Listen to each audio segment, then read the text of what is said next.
যুক্তরাষ্ট্র থেকে রেমিটেন্স পাঠাতে দিতে হবে 5% কর, বিপাকে ভারতীয়রা। নির্বাচনের সুনির্দিষ্ট দিনক্ষণ আদায়ে রাজপথের কথা ভাবছে বিএনপি। জানবো অবৈধ অভিবাসন, ভারতীয় বিভিন্ন সংস্থার বিরুদ্ধে ভিসা নিষেধাজ্ঞা যুক্তরাষ্ট্রের। এবং সর্বশেষ জানবো জামি নির্বাচন, টাঙ্গাইলে শেখ হাসিনার বিরুদ্ধে মামলা, পুলিশকে তদন্তের নির্দেশ। শুনছিলেন সংবাদ শিরোনাম, এবারে বিস্তারিত। যুক্তরাষ্ট্র থেকে রেমিটেন্স পাঠাতে দিতে হবে 5% কর, বিপাকে ভারতীয়রা। যুক্তরাষ্ট্র থেকে অন্য দেশে টাকা পাঠাতে 5% কর পরিশোধের নতুন আইন পাশের পথে। এর আগে মার্কিন president Donald Trump one big beautiful bill act নামে প্রস্তাবটি করেন। মার্কিন কংগ্রেসের বাজেট কমিটিতে মাত্র এক ভোটের ব্যবধানে তা পাশ হয়েছে। এই বিলে কর হ্রাস, সরকারি ব্যয় হ্রাস এবং সীমান্ত নিরাপত্তা উন্নত করার পরিকল্পনা অন্তর্ভুক্ত করা হয়েছে। বিলের একটি গুরুত্বপূর্ণ অংশ হলো মার্কিন যুক্তরাষ্ট্র থেকে অন্যান্য দেশে অর্থের স্থানান্তরের উপর 5% নতুন কর আরোপ করা। ওয়ান বিগ বিউটিফুল বিল অ্যাক্টে বলা হয়েছে সমস্ত রেমিটেন্সের উপর 5% কর ধার্য করা হবে। কর সংগ্রহ করবে মার্কিন ব্যাংক বা পরিষেবা প্রদানকারীরা। তারাই এ কর সংগ্রহ করে সরকারকে দেবে। যদি স্থানান্তরের সময় কর পরিশোধ না করা হয় তাহলেও পরিষেবা প্রদানকারী দায়ী থাকবে। মার্কিন নাগরিক এবং দেশে যাদের জন্ম তারা এ করের আওতাভুক্ত থাকছেন না। তাদের নাগরিকত্বের প্রমাণ দেখাতে হবে এবং মার্কিন কোষাগারের সঙ্গে একটি বিশেষ চুক্তি করতে হবে।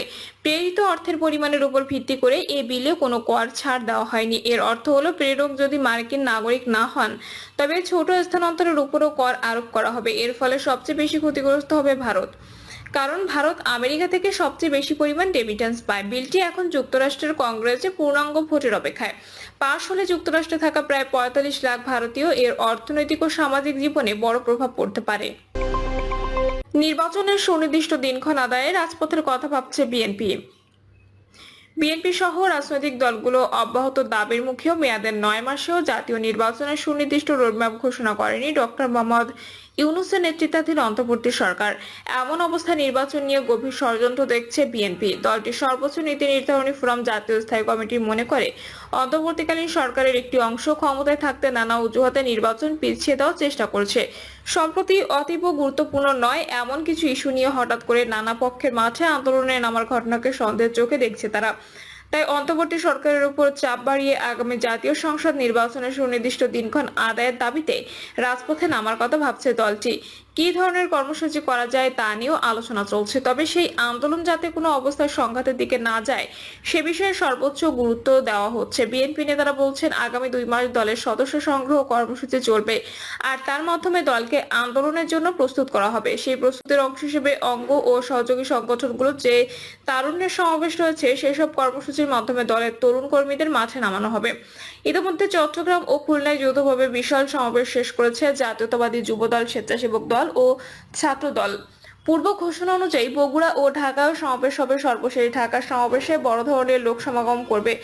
রাজধানীর ওই সমাবেশ থেকে জাতীয় নির্বাচনের সুনির্দিষ্ট দিনক্ষণের দাবিতে বিএনপির অবস্থান আরো স্পষ্ট করা হবে। দলটি মনে করে চলতি বছর ডিসেম্বরের মধ্যে জাতীয় নির্বাচন অনুষ্ঠান সম্ভব। সূত্রমতে বৈঠকে বিএনপি নেতারা বলেন জুলাই আন্দোলনের ফসল বর্তমান অন্তর্বর্তীকালীন সরকার। এই সরকার ব্যর্থ হলে অথবা দ্রুত সময়ের মধ্যে নির্বাচন অনুষ্ঠানের ব্যবস্থা না করলে গণতন্ত্রের জন্য বড় হুমকি। সরকারের একটি প্রভাবশালী অংশ বিরাজনীতিকরণ বা তাদের মদতপুষ্ট একটি দলকে প্রতিষ্ঠিত করতে নির্বাচন পিছিয়ে দিতে চাইছে। তাদের এ চেষ্টা সফল হলে দীর্ঘমেয়াদে দেশের গণতান্ত্রিক শাসন ব্যবস্থা হুমকির মুখে পড়বে। পাশাপাশি পতিত আওয়ামী লীগকে পুনর্বাসনে সুযোগ করে দেবে, যা দেশকে গণতন্ত্র উত্তরণের পথে বড় বাধা হয়ে দাঁড়াবে। এই চেষ্টা যাতে সফল না হয় সেজন্য করণীয় নিয়ে বৈঠকে আলোচনা হয়েছে। বিএনপি নেতারা বলেন বিভিন্ন পক্ষেও নানা দাবি নিয়ে হঠাৎ করে মাঠে নামার পরিস্থিতি অস্থিতিশীল হয়ে উঠেছে। আইন শৃঙ্খলা পরিস্থিতিও অবনতিশীল। সংকট উত্তরণে দ্রুত একটি জাতীয় নির্বাচন একমাত্র পথ। তাই নির্বাচনের সুনির্দিষ্ট দিনক্ষণের দাবিতে আন্দোলনের পক্ষে মত দেন তারা। তবে এই ইস্যুতে এখনই মাঠে নামার মতো পরিস্থিতি হয়নি বলেও অভিমত দেন বিএনপি নীতি নির্ধারকদের কেউ কেউ। বিএনপি নীতি নির্ধারণী পর্যায়ের একজন নেতা বলেন বিএনপির এই সরকারকে বিব্রতকর অবস্থায় ফেলতে চায় না, সে কারণে এখনো পর্যন্ত সরকারকে বিব্রত করার মতো কোনো কর্মসূচি দেয়নি। তবে আগামীতে সরকারের ওপর চাপ তৈরির জন্য বিএনপি ও তার মিত্ররা নিজ নিজ অবস্থান থেকে নির্বাচনের দিনক্ষণের দাবিতে কর্মসূচি দিতে পারে। তবে বিএনপি নোবেল বিজয়ী ডক্টর মোহাম্মদ ইউনূসকে সম্মানের সঙ্গে বিদায় জানাতে চায়। দলটির আরেক জ্যেষ্ঠ নেতা বলেন, তারা মনে করেন প্রধান উপদেষ্টা ডক্টর মোহাম্মদ ইউনূসও দ্রুত সময়ে নির্বাচন দিয়ে নির্বাচিত সরকারের হাতে ক্ষমতা হস্তান্তর করতে চান। তিনি জাতির উদ্দেশ্যে ভাষণ সহ বিদেশি গণমাধ্যমে দেওয়া সাক্ষাৎকারে বলেছেন, এ বছরের ডিসেম্বর থেকে আগামী বছরের জুনের মধ্যে নির্বাচন হবে, তবে সেক্ষেত্রে সরকারের ভেতর থেকে কিছু বাধা আছে। বিএনপি যদি সঠিকভাবে চাপ তৈরি করতে পারে, সেই বাধাও কেটে যাবে। অবৈধ অভিবাসন, ভারতীয় বিভিন্ন সংস্থার বিরুদ্ধে ভিসা নিষেধাজ্ঞা যুক্তরাষ্ট্রের। ভারতীয় বিভিন্ন ভ্রমণ সংস্থার মালিক, প্রধান নির্বাহী ও জ্যেষ্ঠ কর্মকর্তাদের বিরুদ্ধে ভিসা নিষেধাজ্ঞা আরোপের ঘোষণা দিয়েছে মার্কিন যুক্তরাষ্ট্র। ভারতীয় এসব সংস্থা সচেতনভাবে অবৈধ অভিবাসনের সহায়তা করছে বলে অভিযোগ করেছে ওয়াশিংটন। মার্কিন পররাষ্ট্র দপ্তরের এক বিবৃতিতে ভারতীয় ভ্রমণ সংস্থার বিরুদ্ধে ভিসা নিষেধাজ্ঞা আরোপের এই ঘোষণা দেওয়া হয়েছে। এতে বলা হয়েছে, ভারতে অবস্থিত মার্কিন দূতাবাস ও কনসুলেটগুলোতে কনসুলার অ্যাফেয়ার্স এবং ডিপ্লোম্যাটিক সিকিউরিটি সার্ভিস প্রতিনিধি তিনি অবৈধ অভিবাসন, মানব পাচার এবং এর সঙ্গে জড়িতদের শনাক্ত করার জন্য কাজ করে যাচ্ছে। বিবৃতিতে বলা হয়, আজ মার্কিন পররাষ্ট্র দপ্তর ভারতীয় সব ভ্রমণ সংস্থার মালিক, নির্বাহী ও জ্যেষ্ঠ কর্মকর্তাদের বিরুদ্ধে ভিসা নিষেধাজ্ঞা আরোপ করছে, যারা সচেতনভাবে যুক্তরাষ্ট্র অবৈধ অভিবাসনে সহায়তা করেছে। এ ধরনের মানব পাচার চক্র ভেঙে দিতে ভবিষ্যতে ওয়াশিংটনের ভিসা নিষেধাজ্ঞা জারি থাকবে বলে বিবৃতিতে জানানো হয়েছে। মার্কিন পররাষ্ট্র দপ্তরের বিবৃতিতে বলা হয়েছে, আমাদের অভিবাসন নীতি কেবল বিদেশিদের যুক্তরাষ্ট্র অবৈধভাবে প্রবেশের ঝুঁকি সম্পর্কে সচেতন করার জন্যই নয়, বরং যেসব ব্যক্তি ওই আইন লঙ্ঘন করে তাদেরও জবাবদিহিতার আওতায় আনতে কাজ করে। এর মধ্যে অবৈধ অভিবাসনের সহায়তাকারীরাও অন্তর্ভুক্ত রয়েছে। বিবৃতিতে বলা হয়, আইনের শাসন প্রতিষ্ঠা ও মার্কিন নাগরিকদের সুরক্ষার জন্য যুক্তরাষ্ট্রের অভিবাসন আইন এবং নীতির বাস্তবায়ন করাটা অত্যন্ত গুরুত্বপূর্ণ।